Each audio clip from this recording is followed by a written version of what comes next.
दृष्टि क्या है? आपने बहुत अच्छा प्रश्न किया है। यह प्रश्न केवल नाटक को नहीं बल्कि जीवन के सार को समझाने का माध्यम है। जब त्रेता युग में मनुष्य काम और लोभ से विषुभूत होकर अधर्म और संघर्ष के ओर बढ़ने लगा, तब इंद्र ने ब्रह्मा जी से प्रार्थना की, कोई ऐसा माध्यम हो जिसमें देखना और सुनना एक साथ हो, जिसमें मनुष्य धर्म, अर्थ, काम और मोक्ष के मार्ग पर लौट सके। उसी के लिए ब्रह्मा जगत पिता ने नाट्य वेद की उत्पत्ति के, जिसके प्रयोग का शास्त्र नाट्य शास्त्र है। लेकिन गुरुदेव, वेद तो ज्ञान का भंडार है, जगत का रहस्य छिपा है, उनमें वेद स्वयं किस उद्देश्य की पूर्ति के लिए प्राप्त है, फिर गया वेद क्यों? साधु साधु की पर्स में धमनी।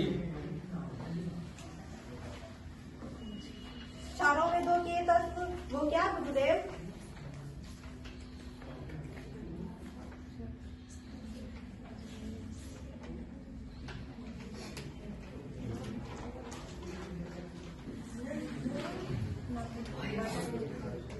नाटक और ज्ञान का सबर उभरता है। नाटक में ये जो पाठ सुन रहे हैं आप, ब्रह्मा जी ने इस ऋग्वेद से लिया है। इस सुंदर गान का आधार सामवेद, यजुर्वेद के अभिमन्यु और अर्थवेद रस लिया गया है। चारों वेद के अंगों को लेकर नाट्य शास्त्र की उत्पत्ति की है। गुरुदेव, तो क्या नाटक केवल देवताओं के लिए बनाया गया है? यह सबसे दानव ने ब्रह्मा के सामान रखा था। तब ब्रह्मा जी ने उत्तर दिया था कि नाट्य शास्त्र तो सबके लिए, यह देवताओं, दानव और मनुष्य के समस्त शुभ अशुभ कर्मों को दिखलाने वाला है। इस शास्त्र में न तो केवल त्रिलोकीय तो अनुकीर्तन है, नाटक तो दुख से, कावड़ से तथा शोक से पीड़ित लोगों को विश्राम दिलाने वाला होता है। इसमें तो समस्त रस, समस्त भाव, समस्त शास्त्रों, शिल्पों और कार्यों को सन्निवेश है। ऐसा कोई ज्ञान, ऐसा कोई कार्य नहीं जो नाट्य में ना हो, ना दिखे।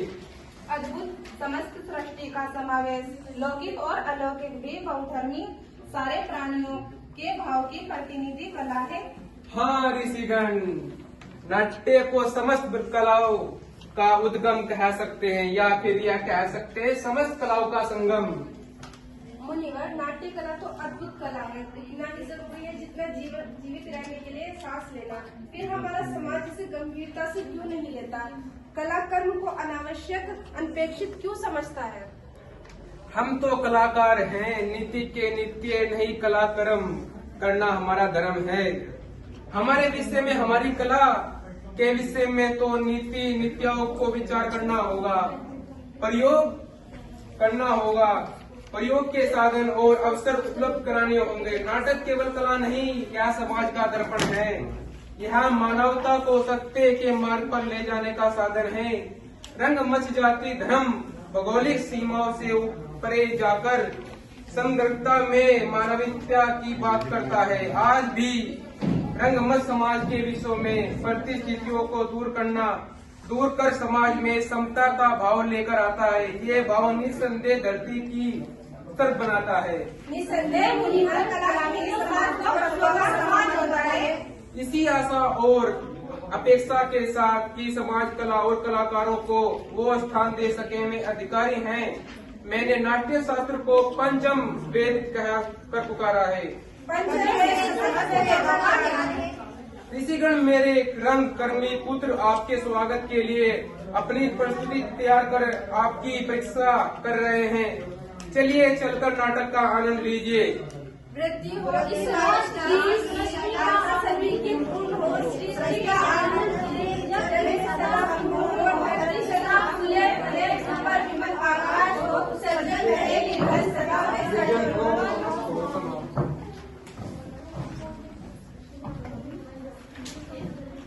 धन्यवाद।